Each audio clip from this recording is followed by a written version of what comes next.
see the cracks and everything here. I can see when I touch it with my hands that it's going to fall apart. I can see the little breaking bits of rock. We can find it. I mean, Yeah. Could you please just see? Yeah, sure. These are the breaking points. So I don't want to pull the big one out because maybe the mountain will fall. But let's pull a little one. I'll get a little one out. Here we go. So look, just crumbling in my hands. And this is the rock, this one. Right. This is what we've got in the tunnel. Right. So I know because this is what I do when I'm in the tunnel doing my work, it's very slippery, feels a little bit like soap. It breaks, like you saw it break before, like in my hands. Like this, it's just breaking. And what's happened in the tunnel is a big area like this has just fallen down thousands of tons into the tunnel. Right. So, Professor Jake, how long will it take for the rescuers to safely rescue the... before I rescue you, I've got your arm. It's going to take... Yeah, I've got you. Hang on. Are you right? Yeah. Okay. This is good. This is... Yeah. So how long... Yeah. Who are basically stuck inside that tunnel, yeah. So I've got you. This... Since this cooperation, huh? So best case, we're talking a few days, and it could be, in my view, it could be up to a couple of weeks. But we're not... It's not a guarantee whether it's a few days or something a little longer. What's important is that they're brought home safe, and that no rescuers are hurt as well. And as you see from doing this here, this is what we're dealing with. This is why we're being so careful. Here's me now sitting. You've already slid down the mountain. And we're not even in the tunnel yet. Right.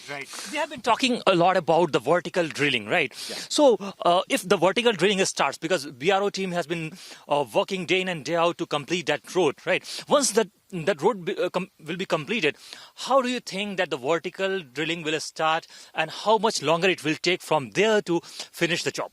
Yeah, so the vertical drilling, I went up the mountain yesterday. You probably saw me climb up, do exactly this. So same style, we go up, we look, we touch the rocks.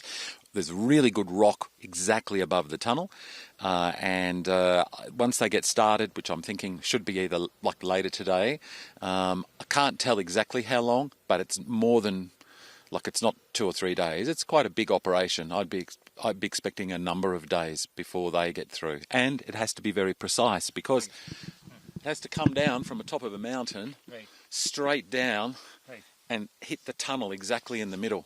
So, according to you, sir, what more needs to be done right now to rescue 41 workers who are basically stuck inside that tunnel for almost 10 days, as we have entered into the 10th day of the operation, sir? Yeah, in my assessment, and I've been doing this for 30 years, there's nothing more. What's happening here is extraordinarily fantastic. Normally I don't see so many concurrent operations. Normally I don't see such resolve to protect human life. The whole world is here helping, and I don't think there's anything more we can do other than keep doing what we're doing. Right. As we have been seeing that 5-prong approach, right? Could you please explain for our audience the pros and cons attached to those approach? So. Well, there's multiple, I'll just adjust myself here as we slide down the hill. Hang on, I think that's better.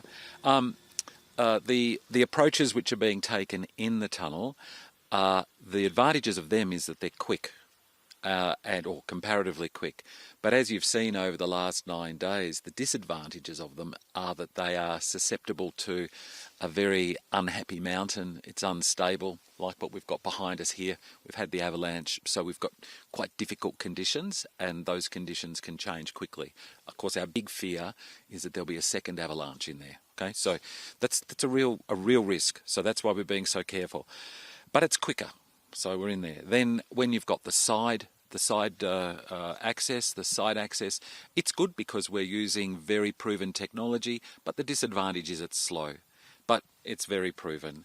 If we go to the vertical one, one of the obvious disadvantages for me was that a road had to be built. I think I have to acknowledge that was a terribly difficult decision. Right. Terribly difficult decision for the project to do that. But, not on engineering grounds, just because it built a road in a beautiful location. And so that was a very serious decision. But the advantage of that the difficulty of that is we have to come through different sorts of rock. Like here, we don't really know what we're going to hit. Right. Like, what if we hit a rock like this? Right. Like great big solid rock.